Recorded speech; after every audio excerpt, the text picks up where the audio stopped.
ప్రేక్షకులందరూ నమస్కారం. ప్రస్తుతం మనతో పాటు ప్రముఖ ఆధ్యాత్మికవేత్త, ఆస్ట్రాలజర్ రవిశంకర్ శర్మ గారు ఉన్నారు.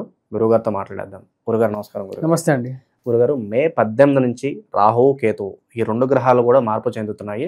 సుమారుగా 1.5 సంవత్సరం వరకు ఈ ఇంపాక్ట్ అనేది ఉంటుంది. మరి ఈ ప్రభావం మేషరాశి వాళ్ళ మీద ఎలా పడుతుంది? ఓవరాల్గా వాళ్ళకి ఎలాంటి రిజల్ట్స్ ఉండబోతున్నాయి? ఎందుకంటే ఈ సంవత్సరం నుంచే ఈ రాశి వారికి వచ్చినప్పటికీ ఏలినాటి శని ప్రభావం అనేది స్టార్ట్ అవుతుంది. శని 1000 స్థానంలో ఉన్నాడు.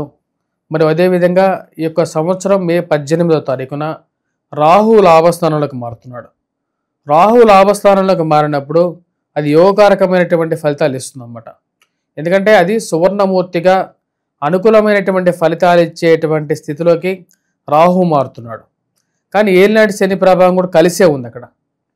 దాని యొక్క ప్రభావం అనేది కొంచెం ఉంటుంది రాశి వారికి. ముఖ్యంగా వచ్చేటప్పటికీ రాహు యొక్క స్థితి రాజకీయంగా ఎదగడానికి చేసేటువంటి ప్రయత్నాల్లో యోగకారకమైనటువంటి ఫలితాలు ఇస్తుంది. కొన్ని అదృష్టాలను ఇస్తుంది అన్నమాట. అంటే ఎటువంటి అదృష్టాలను ఇస్తుంది అంటే ముఖ్యంగా ఒకప్పుడు కష్టం ఉన్నప్పటికీ కూడా సుఖాన్ని ఇవ్వగలుగుతుంది. కష్టంతో పాటు సుఖాన్ని ఇచ్చేటువంటి గుణం ఉంటుంది.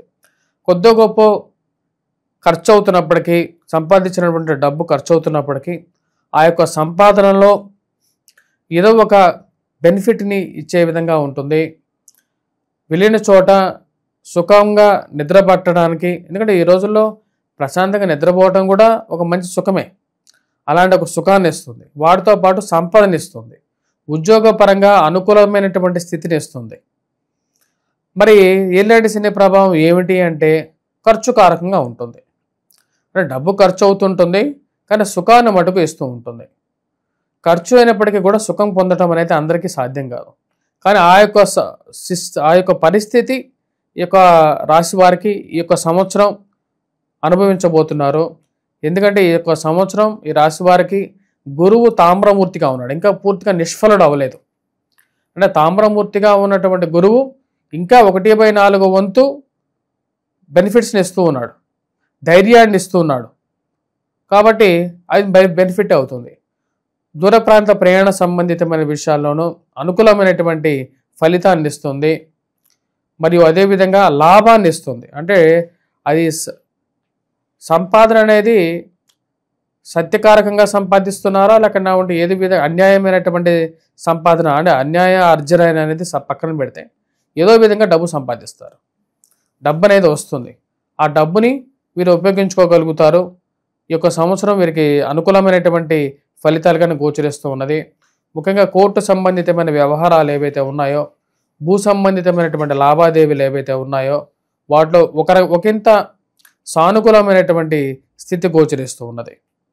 విద్యార్థులకు కూడా కొంచెం అనుకూలమైనటువంటి ఫలితాలు, ముఖ్యంగా గవర్నమెంట్ రిలేటెడ్ ఎగ్జామ్స్ గురించి రాసేటువంటి వారికి అనుకూలమైనటువంటి ఫలితాలు కూడా పొందగలుగుతారు. కానీ మీరు గమనించినట్లయితే ఈ యొక్క సంవత్సరం రాహు యొక్క స్థితి గురించి మాట్లాడుతున్నాం కూడా, కేతువు యొక్క స్థితి పంచమంలోకి మారుతున్నది. అంటే సింహంలోకి కేతువు రాబోతున్నాడు అన్నమాట. కన్యలో ఉన్నటువంటి కేతువు సింహంలోకి రాబోతున్నాడు.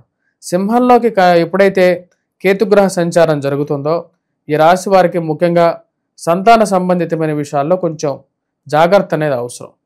ఎందుకంటే శత్రుస్థానంలోకి కేతు రాబోతున్నాడు.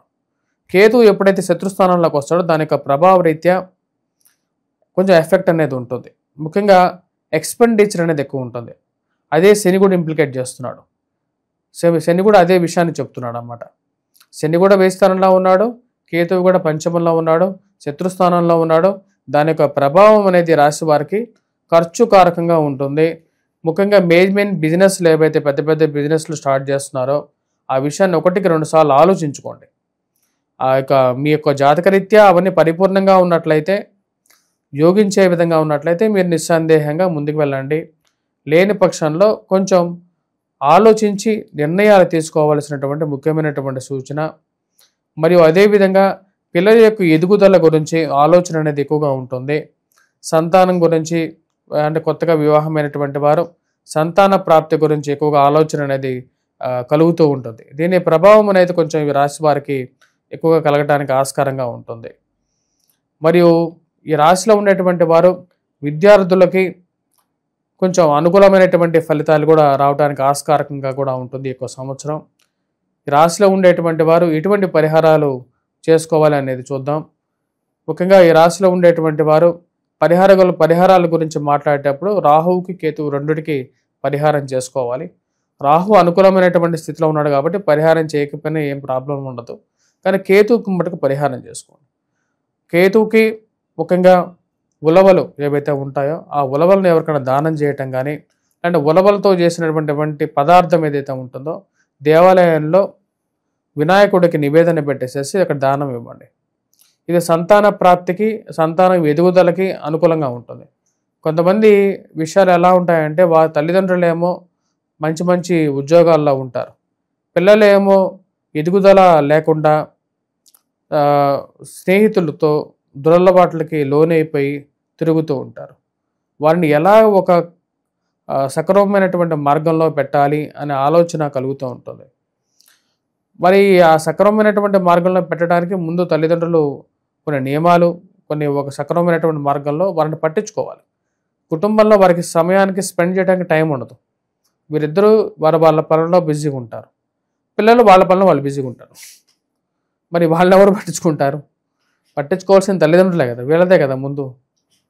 సో వీరు ఆ పట్టించుకునే మన ప్రసాదం చేయమని చెప్తాము పిల్లల గురించి, అది చేసేటువంటి ఓపిక కూడా ఉండదు. మరి అలాంటప్పుడు నీ గురించి నీకే బాధ లేనప్పుడు నీ గురించి ఎవరికి బాధ ఉండాలి? నీ పిల్లవాళ్ళ గురించి నీకే బాధ ఉండాలి ఫస్ట్ ఆఫ్ ఆల్. సో ఈ రాశిలో ఉండేటువంటి వారు ఉలవలని నైవేద్యంగా పెట్టండి. లేని పక్షంలో పక్షులకైనా సరే దాన్ని దానం, మిద్దిపైన ఎక్కడైతే పక్షులు ఉంటాయో ఆ యొక్క పక్షులకి అయినా సరే ఉదయం పూట లేచి ఒక పిడికెడు, మీ చేతిలో ఎంతైతే పడతాయో అంత పిడికెడు తీసుకెళ్ళి పైన పెట్టేసానండి. ఏదైనా పక్షులు తింటాయి, వాటి ద్వారా కూడా కొంచెం మీ జాతకరీత్యా ఉన్నటువంటి, అంటే దానం చేయటం వల్ల ఏమవుతుందంటే నీలో ఉండేటువంటి ఏవైతే కొన్ని కష్టాలు నష్టాలు కూడా అవి కూడా 10 మందికి ఈక్వల్గా డిస్ట్రిబ్యూట్ అయిపోతూ ఉంటాయి. అది అందుకనే దానం చేయమనేది ఎందుకు చెప్తారా అంటే నీలో ఉండే ఒక కష్టం ఏదైతే ఉంటుందో అది 10 మందికి పంచుతున్నావు నువ్వు, అంతే. సో రాహువు కేతువు ఈ 2 గ్రహ మార్పుల కారణంగా ఓవరాల్గా మేషరాశి వారికి ఏ విధంగా ఉండబోతుందో చాలా బాగా వివరించారు గురుగారు. ధన్యవాదాలు.